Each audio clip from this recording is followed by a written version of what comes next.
Selamat pagi keluarga kerajaan Allah. Saudara sedang memasuki ruang kudus, tempat di mana langit menyentuh bumi dan hati kita bertemu dengan Sang Pencipta. Selamat datang di Oase Inspirasi, rumah rohani bagi jiwa-jiwa yang rindu akan Tuhan. Tempatnya kelelahan diganti dengan kekuatan, kegelisahan diganti dengan damai sejahtera, dan pagi yang biasa diubahkan menjadi pagi yang penuh penyertaan ilahi. Ini adalah pagi bersama Tuhan, bukan sekedar acara, tetapi perjumpaan, bukan hanya rutinitas, tapi revolusi rohani yang dimulai sejak matahari terbit. Sebelum dunia memanggilmu, biarkan Tuhan yang pertama kali menyapamu. Sebelum kamu bicara, dengarkan Dia berbicara kepadamu. Sebelum kamu melangkah, biarkan Dia yang memimpin langkahmu. Ambil waktu, tarik nafas, tenangkan hati. Firman-Nya segar, kasih-Nya nyata, penyertaannya pasti. Mari kita mulai hari ini, bukan dengan kekuatan kita, tetapi dengan hadirat-Nya. Tuhan Yesus memberkati saudara luar biasa hari ini, dan kita mulai sekarang.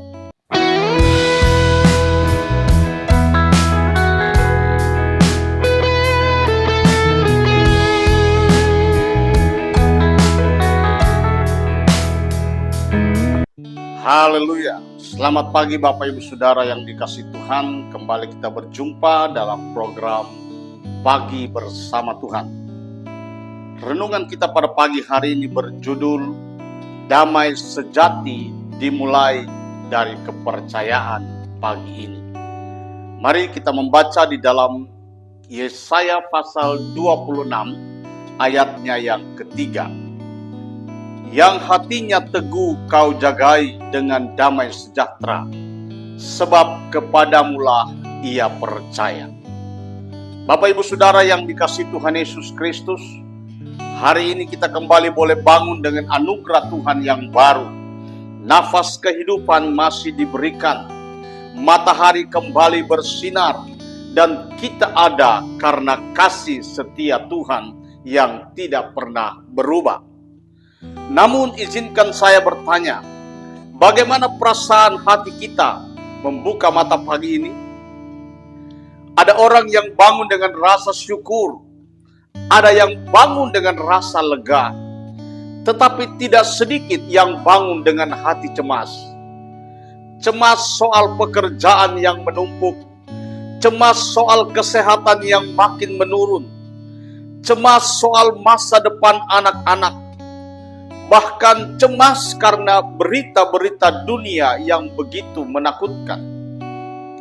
Bayangkan jika pagi ini kita bangun lalu langsung membuka ponsel, membaca berita tentang inflasi, tentang harga-harga yang naik, tentang penyakit yang bertambah, tentang konflik yang tidak kunjung reda. Seringkali hati kita langsung kehilangan damai sejahtera. Kita memulai hari dengan gelisah, padahal Tuhan mau kita memulai hari dengan damai. Firman Tuhan berkata dalam Yesaya 26 ayat 3, yang hatinya kau jagai dengan damai sejahtera, sebab kepadamulah ia percaya.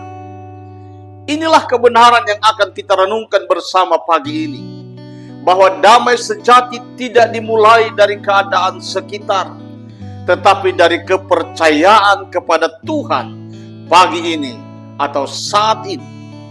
Mari kita lihat beberapa kata penting yang perlu kita pahami. Yang pertama, dikatakan yang hatinya teguh. Ini berbicara tentang hati dan pikiran yang tetap, fokus, tidak mudah goyah, meskipun keadaan sekeliling berubah. Yang kedua, kau jagai. Ini bukan pekerjaan manusia, melainkan janji Tuhan. Dialah yang menjaga hati kita, bukan kita yang berusaha menjaga dengan kekuatan sendiri. Yang ketiga, damai sejahtera. Dalam bahasa aslinya disebut shalom. Artinya bukan hanya perasaan tenang, tetapi kondisi hidup yang utuh, seimbang, tentram, penuh sukacita. Yang keempat dikatakan, sebab kepadamulah ia percaya.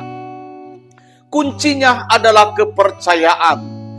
Damai itu datang karena kita memilih untuk percaya penuh kepada Tuhan. Saudara, Yesaya ingin berkata, damai bukan hasil dari situasi yang baik, tetapi dari iman yang teguh. Mari kita lihat bahagian demi bahagian. Poin yang pertama, damai sejati tidak bergantung pada keadaan. Saudara yang dikasihi Tuhan, banyak orang berpikir kalau semua masalah selesai, saya akan tenang. Tetapi kenyataannya, masalah dalam hidup ini tidak pernah benar-benar selesai. Satu masalah beres, yang lain muncul lagi. Damai sejati bukan soal keadaan, melainkan soal siapa yang memegang hati kita. Mari kita lihat contoh dalam Daniel.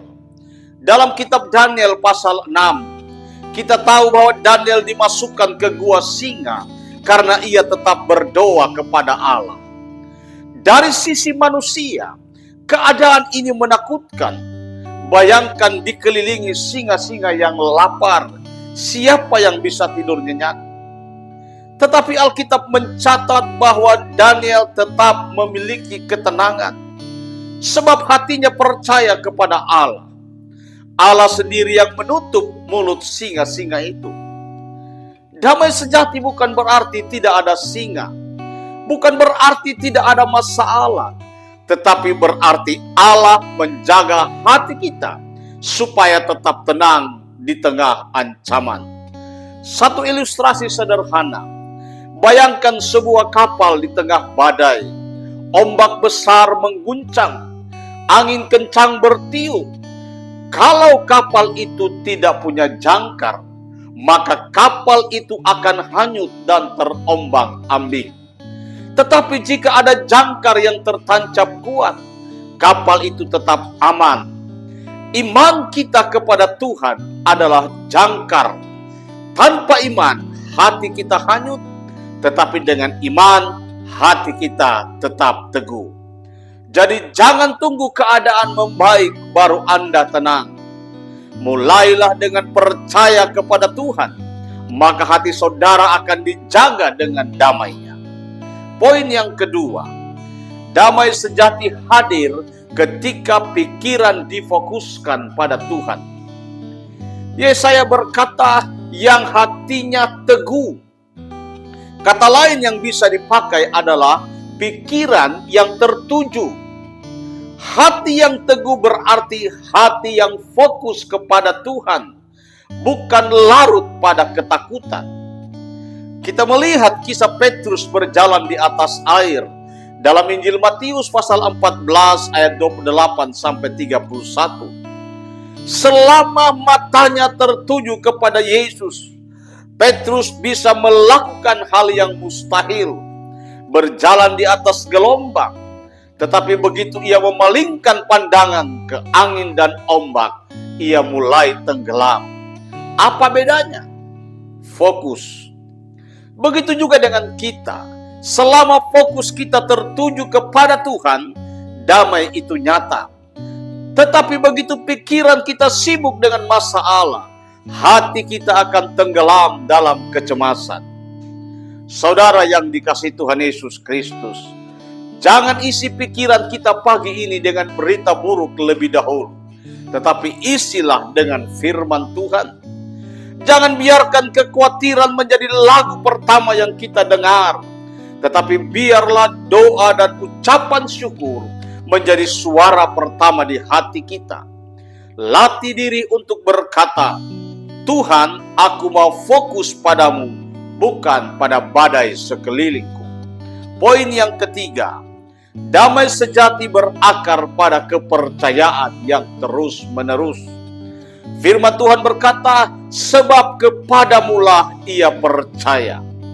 Kata percaya di sini bukan hanya sekali waktu, tetapi berkesinambungan. Kita percaya hari demi hari, pagi demi pagi. Contoh, Abraham, Roma pasal 4 ayat 20-21 berkata, tetapi terhadap janji Allah, ia tidak bimbang karena ketidakpercayaan. Malah ia diperkuat dalam imannya, dan ia memuliakan Allah dengan penuh keyakinan bahwa Allah berkuasa untuk melaksanakan apa yang telah ia janjikan. Saudara, Abraham menunggu janji Tuhan puluhan tahun. Dari sudut pandang manusia, tidak mungkin ia punya anak di usia senja, tetapi ia tetap percaya. Dan karena imannya itu, hatinya dijaga oleh damai Allah. Satu ilustrasi, percaya itu seperti bernafas. Kita tidak bisa bernafas sekali saja lalu selesai. Kita harus terus bernafas. Demikian juga dengan iman. Kita tidak bisa berkata, saya percaya kemarin, lalu hari ini kita ragu. Kita perlu terus-menerus memperbaiki iman kita. Hari ini mungkin ada agenda besar, mungkin ada rapat, pekerjaan, atau masalah keluarga yang menunggu. Tetapi jangan biarkan hati saudara gelisah. Pilihlah percaya. Katakan dalam hati, Tuhan, aku memilih untuk percaya padamu pagi ini. Engkau yang memegang kendali. Saudara yang dikasihi Tuhan, bagaimana kita mempraktekkan damai sejati setiap hari? Yang pertama, mulai dengan doa syukur begitu bangun tidur. Yang kedua, buka firman Tuhan sebelum membuka ponsel. Yang ketiga, latih hati untuk percaya dengan mengucapkan janji Tuhan. Dan yang terakhir, belajar mengucap syukur meski keadaan belum berubah. Saudara, damai sejati bukan dari keadaan, melainkan dari Tuhan. Damai sejati hadir ketika kita fokus kepada Tuhan. Damai sejati terpelihara jika kita terus-menerus memilih percaya. Mari kita berdoa. Tuhan, terima kasih untuk firman-Mu pagi ini. Kami percaya bahwa Engkau yang menjaga hati kami. Ajari kami untuk tidak bergantung pada keadaan, melainkan hanya padamu. Ajari kami untuk selalu fokus padamu, bukan pada badai kehidupan. Dan ajari kami untuk terus-menerus memperbaharui iman kami setiap pagi. Kami serahkan seluruh aktivitas hari ini dalam tangan-Mu. Penuhi kami dengan damai sejahtera-Mu. Hamba berdoa buat seluruh pendengar di mana saja mereka berada. Berkati pekerjaan mereka, berkati usaha mata pencaharian mereka. Dan juga hamba berdoa buat bangsa dan negara kami Indonesia ini. Biarlah belas kasihan Tuhan terus ada atas bangsa kami. Terima kasih Tuhan. Di dalam nama Tuhan Yesus Kristus kami sudah berdoa dan bersyukur. Haleluya. Amin. Bapak Ibu Saudara yang dikasihi Tuhan, kalau renungan pagi hari ini memberkati saudara, jangan lupa bagikan juga kepada orang lain agar mereka juga diberkati dan dilawat oleh Tuhan. Tuhan Yesus memberkati. Amin.